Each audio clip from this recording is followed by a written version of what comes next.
Hello, thank you for joining with me. Today I will be reading the Course Companion Notes on Chapter 12, The Sanity of Love, for Day 162, 163, and 164.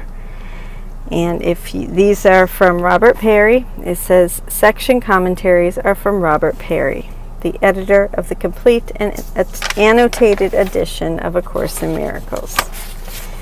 Okay, so let's go ahead and begin reading. Chapter 12, The Sanity of Love, Day 162, Section 8, The Investment in the Real World. This section can be summarized in terms of a simple set of themes. It begins with our investment in the world. We are all profoundly invested in the world. It's not just about going after money and fame and power. Investment in the world ultimately comes down to being invested in what happens.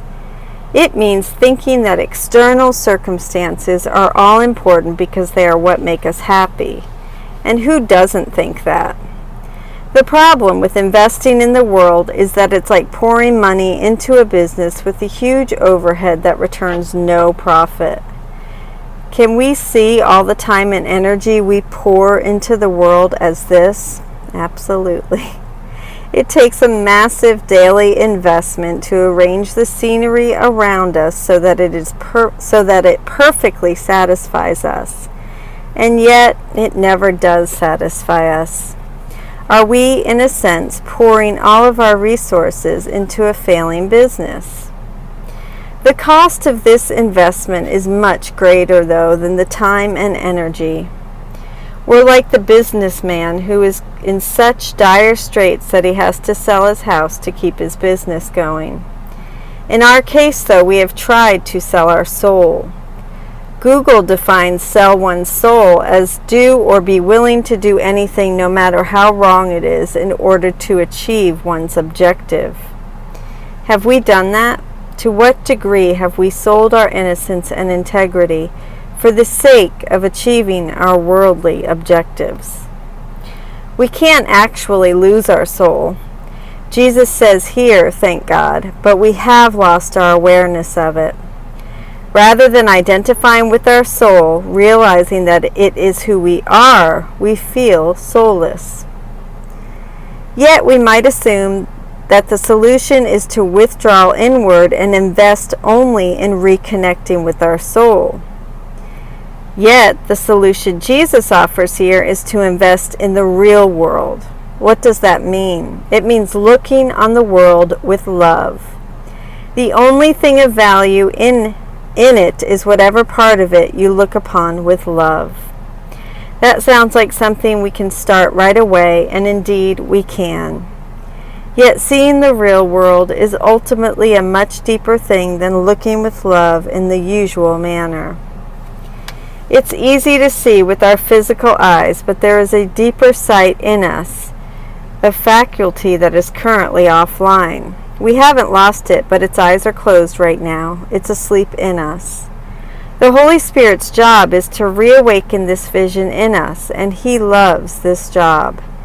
To open the eyes of the blind is the Holy Spirit's joy. When these deeper eyes in us are open, we will experience Christ, our true self, looking through us. And He will look upon whatever you see with love if you accept His vision as yours.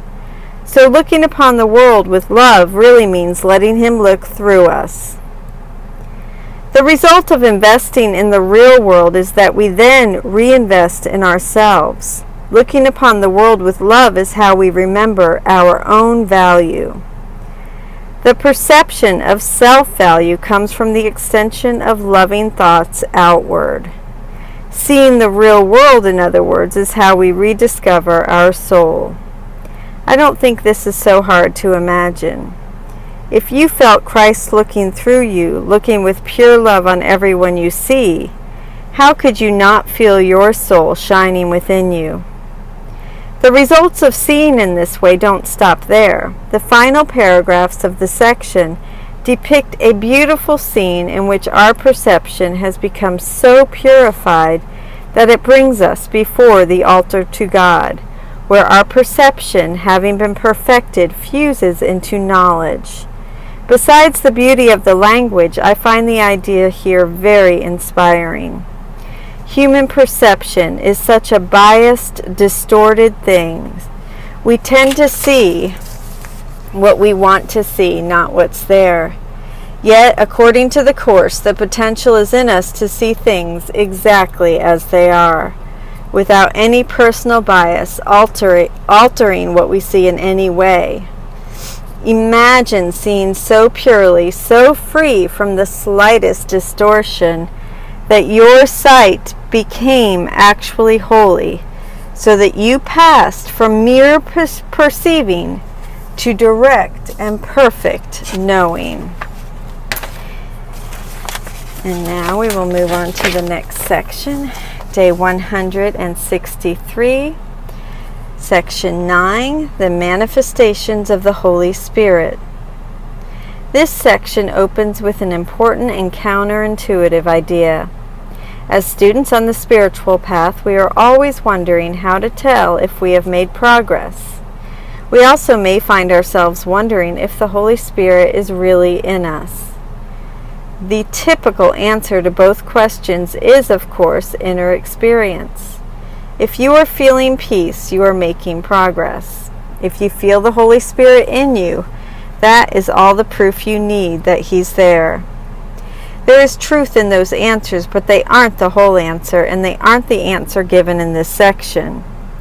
How, according to this section, can you tell if you are learning, if you are making spiritual progress? And how can you be sure the Holy Spirit is in you? The answer to both is you watch your behavior. You see yourself giving miracles to others.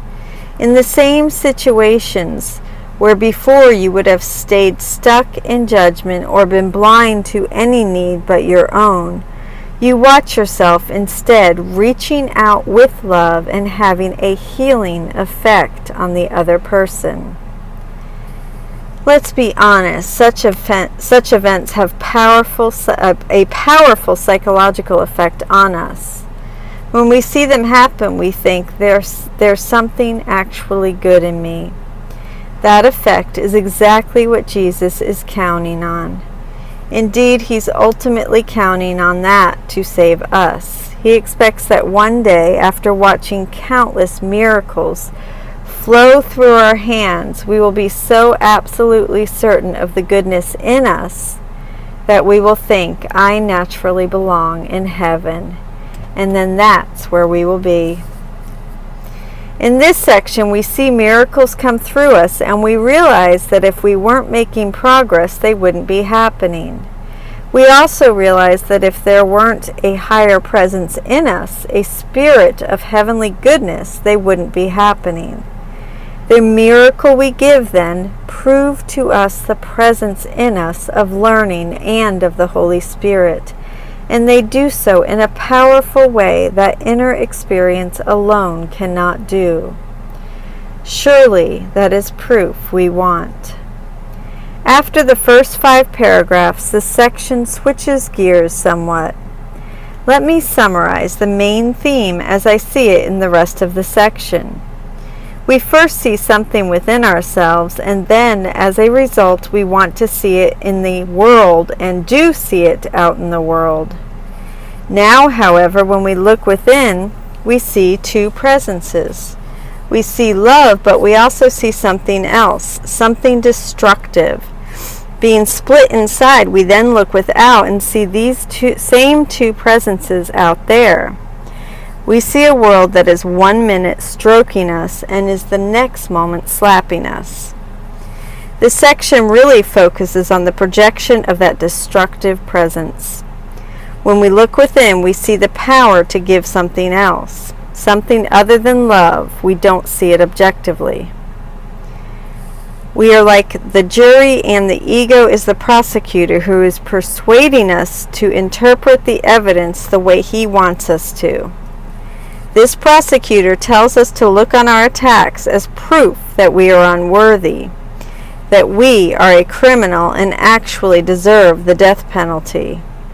and we, as a gullible jury, believe him. So now what do? We project this darkness out onto the world, but we do this for two reasons. When you think you are projecting what you do not want, it is still because you do want it. We project the darkness onto the world both so that it leaves us and so that it returns.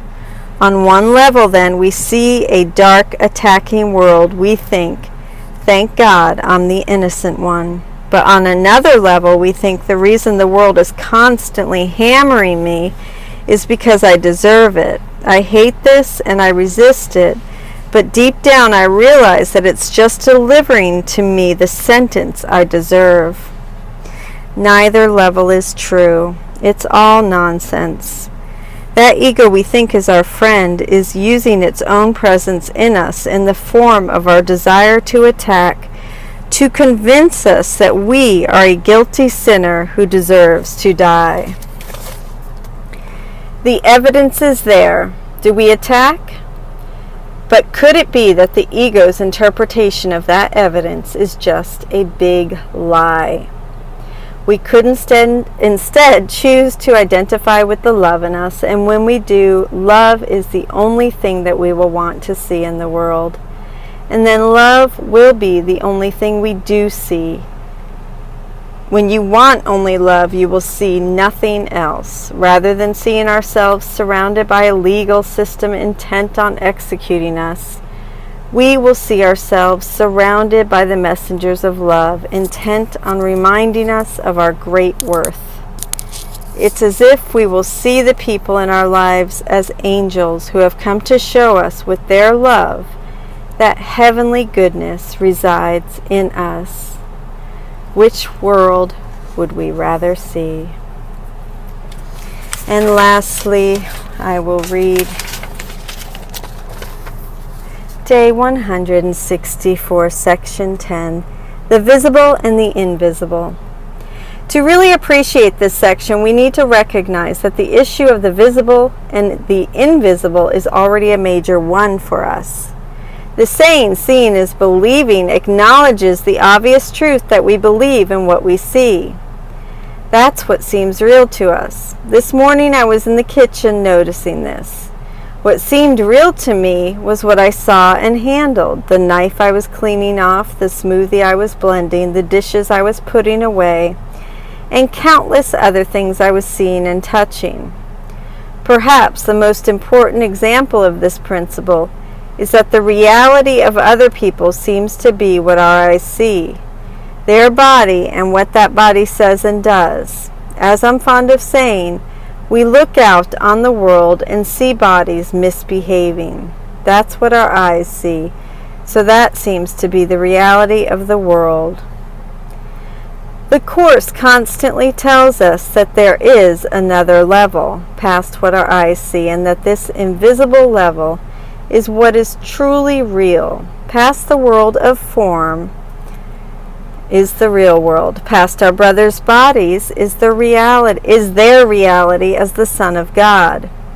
Thus, no matter how much their bodies misbehave, we can experience unbridled love for them because of their unseen reality.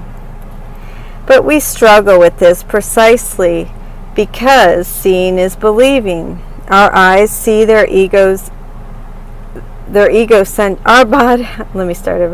our eyes see their body's egocentric behavior, but not their reality as God's Son. The first, therefore, is incredibly easy to believe in, while the second can seem incredibly hard. The solution, we assume, is to just overlook the first and have faith in the second, to transfer our sense of realness from the visible to the invisible. While that's true, this section has a more radical approach to the subject. It says that what we call the visible, the sensory world, is actually the invisible. It's really nothing. The section calls it that 3 times. It's really nothing, and then in parentheses, the section calls it that 3 times.